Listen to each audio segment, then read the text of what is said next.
Alatsinain'ny Pentecôte na dia somary nahazovana zany antsika tamin'ity androndroany ity samy nanao izay hafa ny fianakaviana samihafa teo anatrehan'ny fialamboly sy ny fitsangatsanganana samihafa tsy dia nahasarika ny maro ny ala lavitra ny renivohitra ny manakaiky ny renivohitra no tena nahitana ireo mpitsangatsangana isan'izany ny teny amin'ny bypass teny mbola nahazo olona ihany koa ny teny Ambohijatovo.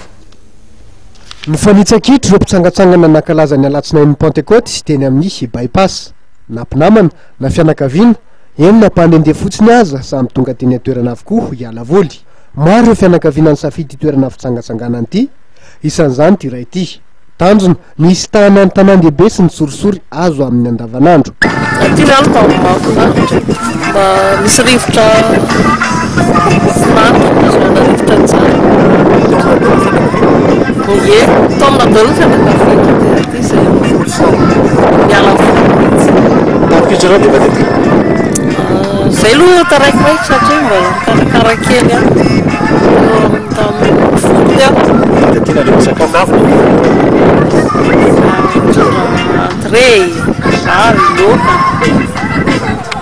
efa fanaonao matsika ve le mandeha ty sa ivandray androany androany zay mba laka ty fa taloha zay makany Batoravavo Nanatsafidy tokoa ireo mpialavoly rehetra tonga teny amin'ny bypass tamin'ireo karazana fialamboly nisy teny etoerana. Samy nahazo ny anjarany avokoa na kely na ny lehibe. Sakafo masaka, zava-pisotro, soavaly hazo, kilalao maro samihafa, samy tsikaritra teny etoerana avokoa izany rehetra zany.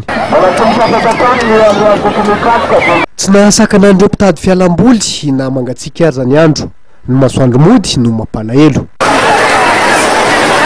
Tsy ambakan'izany koa anefa teny Ambohijatovo. Nangorombitsika tokoa ireo mpialavoly teny amin'ity toerana ity.